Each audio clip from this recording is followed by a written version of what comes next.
गम दिल में कितने हैं बाहर कैसे बताएं, छाले जब अपने ही मुंह में हो तो जख्म किसे दिखाएं। कुछ ऐसा ही हो रहा है राजस्थान की सरकार के साथ। यहां कहीं न कहीं अपने घर में ही इतनी ज़्यादा डांट पड़ रही है, या फिर यूं कहें कि अपने घर में ही बेगाने इतने बढ़ रहे हैं, आंख दिखाने वाले इतने आ रहे हैं कि अपोजिशन से क्या आशाएं और क्या अपेक्षाएं रखें। राजस्थान की सरकार हर तरफ से अपनों से घिर रही है, बाहर वाले तो बहुत दूर की बात है। विधानसभा का सत्र ले लें तो एक के बाद एक नए से नई चीजें होती जा रही है, जहां संयम लोढ़ा लगातार जो मुख्यमंत्री के सलाहकार भी हैं और उसी के साथ साथ इस सरकार के कहीं ना कहीं एक महत्वपूर्ण व्यक्ति भी हैं, वो भी लगातार पूरी तरह से सरकार को घेरते हुए अलग अलग तरीके से नजर आ रहे हैं। हाल में उन्होंने कहा था कि आरपीएससी का चेयरमैन ऐसे इंसान को बना रखा है जो एक पैसा अपनी जेब से खर्च नहीं करता, सब रिश्वत का करता है। आरपीएससी का चेयरमैन कौन बनाता है भाई? इसी के साथ साथ संयम लोढ़ा, हरीश चौधरी, दिव्या मदेरना, उसके अलावा इतने सारे और नाम है, सचिन पायलट का अपना कैंप, और भी बहुत सारे नाम है। लगातार सर प्रताप सिंह खाचरियावास सरकार को घेरते जा रहे हैं। ऐसे में जनता कैसे अपेक्षा करेगी या जनता कैसे सरकार को सराहेगी जब अपने अंदर के लोग ही नहीं सराह रहे? इस पूरे मुद्दे पर चर्चा करने के लिए, डिस्कशन करने के लिए मेरे साथ योगी योगेंद्र जी मौजूद हैं, जो कि राजस्थान की पत्रकारिता को बहुत गहराई से देखते आए हैं, राजस्थान पत्रिका के नेशनल एडिटर रह चुके हैं। सर, सबसे पहला और सबसे बड़ा सवाल आपसे यही कि पहले से ही बैसाखियों पे जो सरकार है, कुछ बॉर्डर पे जो नंबर थे उस पे भी इर्द गिर्द से जुटाए हुए नंबर्स पे सरकार है, ऐसे संख्या बल पे भी आपको आंख दिखाते हुए हर कोई अंदर से ही नजर आ रहा है, सरकार के लोग ही नजर आ रहे हैं। राजेंद्र गुड़ा, हेमाराम चौधरी, नाम ले जितने कम हैं, प्रताप सिंह खाचरियावास। ऐसे में इतने बड़े बड़े विज्ञापन पोस्टर लगाकर कि सरकार इतनी अच्छी है, सरकार ने ये कर दिया, क्या जताएंगे जब अंदर के लोग ही आप पे करा रहे हैं? तो देखिए वरुण जी, आप सीनियर जर्नलिस्ट रहे हैं, आपने कई देश के इलेक्ट्रॉनिक और इन संस्थानों को सेवाएं दी है लंबे समय तक। आप इस बात को बेहतर तरीके से समझ सकते हैं और जान सकते हैं कि 5 साल में एक बार चुनाव होता है और ये इलेक्शन ईयर है। दिक्कत क्या आ रही है कि विधायकों का जो रोष है, मंत्रियों का जो रोष है, वो ऐसे ही नहीं आया है। ये कोई सचिन पायलट का मामला नहीं है। ये आम कांग्रेस के जो विधायक हैं, ये उनका जो दर्द आप जो देख रहे हैं, जो विधानसभा में छलक रहा है ना जाकर, क्योंकि उनको अपने चुनावी क्षेत्र में जाना है, उनको वहाँ अपना मुंह दिखाना है जाकर, उनको ये मतदाताओं को बताना है कि मैंने 5 साल मैं आपका जनप्रतिनिधित्व करता रहा और पिछले 5 सालों में मैंने आपका ये काम किया है। अब हो ये रहा है कि उनके काम नहीं हो रहे, उनके काम नहीं हो रहे, अराजकता फैली हुई है, अनुशासनहीनता फैली हुई है। तो और जब आप मंत्रियों से मिलने जाते हैं विधायक, तो मंत्री एक तो पहली बात तो आसानी से मिलते नहीं है, मिलते हैं तो फिर सुनते नहीं है, और सुनते नहीं है उसके, और यदि सुन भी लें तो फिर उनके काम नहीं होते, वो फाइल इधर से इधर मूव करती रहती है। तो सवाल ये है कि आखिर विधायक जाएं कहां पर? ऐसे में मुद्दा मिल जाता है विपक्ष को, भारतीय जनता पार्टी को तलाश है। भारतीय जनता पार्टी ने सदन में कह भी दिया कि जब आपके विधायकों के साथ ही और मंत्रियों के साथ ही, आप आश्चर्य की बात देखिए वरुण जी, इससे ज्यादा अनारकी, अनुशासनहीनता, अराजकता कांग्रेस में क्या हो सकती है कि विधानसभा के पटल पर राज्य का एक मंत्री ये कह रहा है कि उसके खिलाफ उसको फंसाया गया है। राजेंद्र गुड़ा ने यह मुद्दा खुद के मामले में उठाते हुए कहा है कि उनको जानबूझकर एफआईआर में फंसाया गया है। अब आप सोचिए, अब एक मंत्री बताइए, आप का मंत्री के खिलाफ मुकदमा दर्ज है और गृह मंत्री कौन है?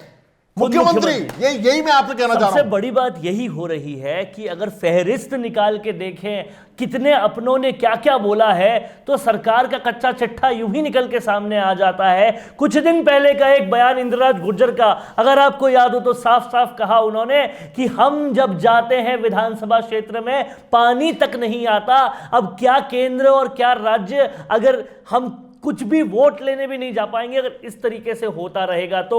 उनको छोड़ दीजिए, आप प्रताप सिंह खाचरियावास की बात कीजिए, उन्होंने साफ साफ कहा था ब्यूरोक्रेसी काम नहीं करने दे रही, काम नहीं कर रही है। उसके अलावा आप तमाम सारे विधायक देख लीजिए। वरुण जी, असली समस्या आपने सही बात पकड़ी है। असली प्रॉब्लम ये है कि ये सरकार कुल मिलाकर नौकरशाहों के ब्यूरोक्रेसी के भरोसे चल रही है। ये जनप्रतिनिधि यहाँ नजर ही नहीं आते। आपको लगता है कहीं से किसी भी एंगल से आप देख लीजिए कि क्या सरकार जनप्रतिनिधियों की है? क्या जनप्रतिनिधियों की सुनवाई हो रही है? क्या उनकी समस्याओं का समाधान हो रहा है? क्या उनकी मांगें पूरी हो रही हैं? क्या जनता की भलाई के लिए जो सवाल वो करते हैं उनके जवाब मिल रहे हैं? मंत्री विधानसभा तक में जवाब नहीं दे रहे हैं। बड़ी राजनीतिक पार्टी का टिकट चाहते हैं और उस टिकट से जीतकर नेता बनने का भी इच्छा रखते हैं, लेकिन प्रचार के लिए अभी भी वार त्योहार के पोस्टर बनाने का पुराना तरीका ही अपना रहे हैं। राजनीतिक प्रचार के लिए पोस्टर हुआ पुराना, वीडियो इंटरव्यू का है जमाना। राम मीडिया वर्क्स आपकी राजनीतिक प्रोफाइल को पावरफुल बनाने के लिए लाए हैं स्पेशल डिजिटल पैकेज, जहां प्रदेश के लाखों सब्सक्राइबर्स वाले डिजिटल चैनल के रिपोर्टर, कैमरामैन लेंगे आपका इंटरव्यू। और वो उन चैनल्स पर प्रसारित होगा जिन्हें पहले से लाखों लोग सब्सक्राइब किए हुए हैं और जिनके करोड़ों में व्यूज है। तो छोड़िए पुराने तरीके, अपने इंटरव्यू, कैंपेन्स और इवेंट को कीजिए जमे जमाए चैनल्स के जरिए वायरल। ज्यादा जानकारी के लिए नीचे दिए हुए लिंक पर क्लिक कीजिए। आपने देखा नहीं है, ये विधानसभा के रिकॉर्ड में है। पिछले दिनों विधानसभा अध्यक्ष ने इस बात को लेकर कई विभागों की तगड़ी खिंचाई कर डाली और बाकायदा उनको वार्निंग, चेतावनी डाली। नौबत यहां तक आ गई कि विधानसभा अध्यक्ष को, नौकरशाह की सीरियसनेस यहां से तो पता चलती है कि विधानसभा अध्यक्ष ने आके लताड़ा, लेकिन उससे ठीक पहले थोड़ा सा देख लीजिए कि नौकरशाह ने पुराना बजट दे दिया। यहां से पता चलता है कि वो कितना सीरियस है। और मैं एक बहुत बड़ी बात कहने जा रहा हूं अभी कि अगर यही बात सबके किलसने की है तो फिर सचिन पायलट और विश्वेंद्र सिंह इस बात से नाराज होकर अगर मानेसर चले गए थे तो क्या गलत किया था? जब ब्यूरोक्रेसी सरकार चलाएगी तो पब्लिक रिप्रेजेंटेशन रह कहां पे जाएगा? पब्लिक का वोट कैसे रहेगा? लोकतंत्र कैसे रहेगा? इस बात को तो सोचना समझना पड़ेगा ना। तो अगर इस बात से नाराज होकर कोई पहले चला गया था तो क्या गलत किया था?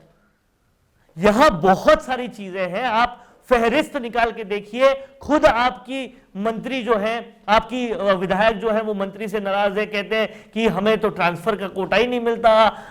हर बात वरुण जी, एक आश्चर्य की बात यह है कि सोनिया, राहुल गांधी जब राजस्थान में भारत जोड़ो यात्रा कर रहे थे तो ये मंत्री महोदय उनसे मिली जाकर और उनके सामने अपनी पीड़ा जाहिर करी। आप बताइए, जो हाईकमान है, मतलब सुपर हाईकमान है वो, क्योंकि मल्लिकार्जुन खड़गे भी आज भी सोनिया गांधी परिवार की तरफ देखते हैं कोई भी काम हो तो। ऐसा नहीं है कि वो सौ मोटो अपना डिसीजन लेते हैं दिखाने को, भले ही वो ये कह दें कि साहब मैं फुल फ्लैज अध्यक्ष हूं, लेकिन ये बात दूसरी है कि जब भी कोई भी बात होती है तो उनकी आंखें उस तरफ ही जाती हैं। राहुल गांधी से मंत्री महोदया ने ये रिक्वेस्ट करी कि साहब मुझे मंत्री बना दिया है, मुझे मंत्री तो बना दिया, लेकिन मेरे पास कोई अधिकार ही नहीं। अधिकार नौकरशाहों के पास है, वो अपने हिसाब से करते हैं। उनके इशारे पर यह कह भी दिया गया कि साहब इनको अधिकार दे दिए जाएं। बावजूद उनके जब ट्रांसफर की लिस्ट निकली तो पता चला कि मंत्री महोदया ने खुद के विभाग में, जिसकी शिक्षा मामले की मंत्री हैं वो, कि जब लिस्ट निकली मालूम पड़ा कि मंत्री महोदया ने जो रिकमेंड करी उनमें से कोई ट्रांसफर नहीं हुआ। आप खुद के मंत्री हैं, खुद का विभाग है, और आप अपने विभाग में अपने लोगों के ट्रांसफर नहीं करा पा रहे। तो सवाल यह है कि फिर ये स्टेट चल कैसे रहा है? कौन चला रहा है इसको? अगर आपके होर्डिंग और विज्ञापन ये कहते हैं कि बहुत सारी अच्छी योजनाएं और बहुत सारी घोषणाएं करने से जनता खुश हो जाएगी, तो इस बात को बहुत गहनता से सुनिएगा कि हर रोज़ सुबह का अखबार, हर यूट्यूब पे वीडियो और हर टीवी पे न्यूज़ जनता लगातार देखती है। और जब आपके अंदर के लोग, राजेंद्र गुड़ा क्या कुछ नहीं कह गए, लगातार हरीश मीणा क्या कुछ नहीं कह गए, इंद्रराज गुर्जर क्या कुछ नहीं कह गए, हेमाराम चौधरी क्या कुछ नहीं कह गए, दिव्या मदेरणा, प्रताप सिंह खाचरियावास, इतनी लंबी लिस्ट है, वो जब ये बयान सुनते हैं तो उनको समझ में आ जाता है कि अच्छा होता अगर कुछ तो पहले घर के अंदर के लोग तारीफ करते और बाद में बाहर के लोग बोलते। वरुण जी, मेरा निवेदन यह है कि कांग्रेस को दुश्मनों की जरूरत नहीं है, ये खुद के दुश्मन खुद ही हैं। इनको विपक्ष को मुद्दा देने की जरूरत नहीं है, विपक्ष को ढूंढने की जरूरत नहीं है, ये तो वो थाली में सजाकर मुद्दा देते हैं उनको। जब आपके सत्तारूढ़ पार्टी के विधायक और मंत्रियों की यह हालत है तो आप कांग्रेस से क्या उम्मीद कर सकते हैं राजस्थान के विकास की, राजस्थान के भले की? आप बताइए। अभी आपने जिक्र किया कि होर्डिंग्स में विकास दिख रहा है।